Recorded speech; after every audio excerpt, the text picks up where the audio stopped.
Halo Sobat Denok Ayu semua, terima kasih karena masih setia menunggu video-video terbaru dari Denok Ayu Novel. Jangan pernah lupa ya untuk selalu subscribe, like, and comment, agar Denok semakin semangat upload videonya.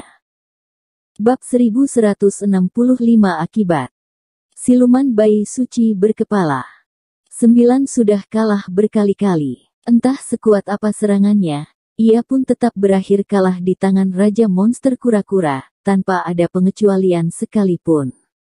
Kemampuannya dengan Raja Monster Kura-Kura memang beda sangat jauh. Orang-orang dan para monster di tempat pun kehabisan kata-kata. Kekuatan Raja Monster Kura-Kura lagi-lagi memperbarui pengetahuan yang diperoleh mereka dan membuat mereka cukup tercengang. Semua anak buah siluman bayi suci berkepala 9 seperti pria berjubah kuning mereka dan para monster merasa sangat kecewa. Mereka menganggap siluman bayi suci berkepala 9 sebagai raja. Monster terhebat di dalam hati. Mereka, siluman bayi 9 ini adalah penguasa tertinggi dan kedudukannya tidak dapat tergoyah. Namun hari ini siluman bayi suci berkepala 9 malah dikalahkan oleh Raja Monster Kura-Kura. Mereka semua benar-benar tidak dapat menerima kenyataan ini. Mereka hanya merasa tulang punggung yang bisa mereka bergantung telah runtuh. Tentu saja masih siluman bayi suci berkepala 9 sendiri yang paling terpukul. Setelah berturut-turut mengalami kekalahan, benteng terkukuh di dalam hatinya juga berakhir hancur karena Raja Monster Kura-Kura. La sangat tidak ingin menerima kenyataan ini, namun Raja Monster Kura-Kura memang memakai kekuatan yang pasti untuk mengalahkannya dan memecahkan obsesinya, sehingga ia terpaksa harus menerima kenyataan yang kejam ini. La tidak dapat mengalahkan Raja Monster Kura-Kura dan hal tersebut sudah menjadi kenyataan yang tidak dapat diubah. Namun mau ia melepaskan Dimas Wu dengan begitu saja, ia merasa sangat tidak terima, lantas ia harus bagaimana lanjut memimpin di benua monster dan menjadi seorang penguasa di sini. Pada detik ini, siluman bayi suci berkepala 9 tidak tahu harus mengalah atau tidak.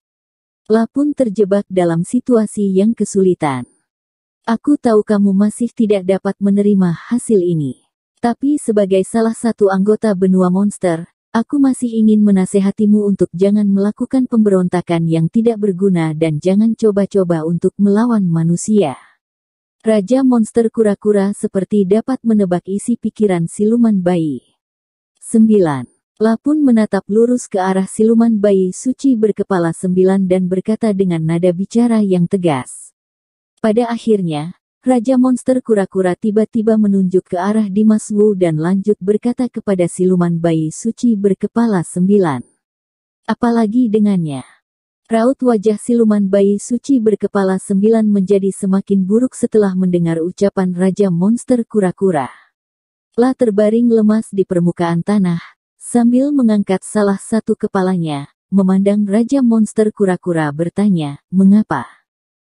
Hal ini tidak menjadi kebingungan siluman bayi suci berkepala 9 seorang, bahkan juga menjadi kebingungan semua orang yang berada di sana.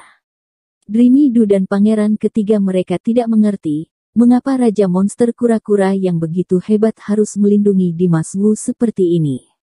Kedatangannya kali ini demi membawa Dimas Wu pergi, bahkan ia juga memperingatkan siluman bayi suci berkepala 9 untuk tidak mencari masalah dengan Dimas Wu. Semua ini membuat mereka semua kebingungan.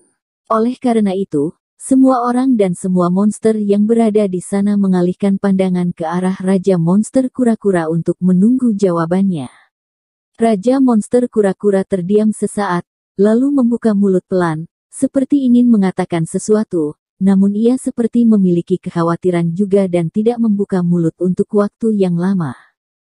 Melihat tampang Raja Monster Kura-Kura yang ragu ini, siluman bayi 9 berkerut alis dan berbicara dengan tidak senang. Menurutmu, apakah aku akan melepaskan mereka dengan begitu saja, jika kamu tidak memberitahuku alasannya? Setidaknya kamu juga beri aku sebuah alasan untuk membantu mereka dan melawanku. Jangan-jangan kamu benar-benar ingin membiarkan aku disalahkan orang-orang tanpa melawan balik. Siluman bayi suci berkepala 9 marah besar. Awalnya ia memang sudah tidak merasa senang dan sekarang Raja Monster Kura-Kura malah menyuruhnya untuk mengalah kepada Dimas Wu. Bagaimana mungkin ia bisa melakukannya? Harus diketahui bahwa Dimas Wu ini sama sekali bukan apa-apa di mata siluman bayi suci berkepala 9. Lah dapat mengalahkan Dimas Wu dengan mudah. Sayangnya si kura-kura tua itu malah ikut campur, sehingga ia juga terpaksa untuk belajar mengalah. Seorang raja monster bayi suci sepertinya bagaimana mungkin akan mengalah kepada seorang manusia. Aku tidak mengatakannya demi kebaikanmu.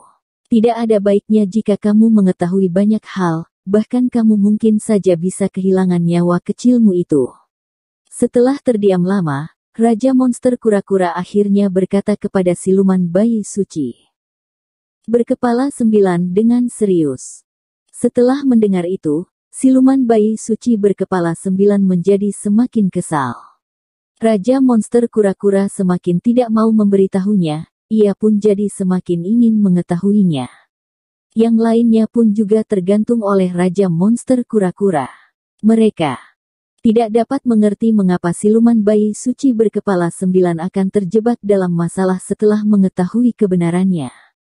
Sebenarnya apa yang ditakuti oleh Raja Monster Kura-Kura? Dimas Wu sendiri juga tidak mengerti dan semakin bingung. Lah diam-diam merasa semua ini berkaitan dengan Larvis Wu. Namun untuk lebih rincinya lagi, ia juga tidak tahu sama sekali. Setelah keheningan yang singkat, siluman bayi suci berkepala 9 lagi-lagi memandang ke arah Raja Monster Kura-Kura dan berbicara dengan kata demi kata. Entah apapun akibatnya, semua itu adalah urusanku. Kamu hanya perlu menjawab pertanyaanku, mengapa kamu harus begitu membantunya? Dan mengapa menyuruhku untuk tidak melawannya? Bersambung. Terima kasih sahabat Denok yang sudah mendengarkan video ini. Jangan lupa like, komen, and subscribe ya. Terima kasih.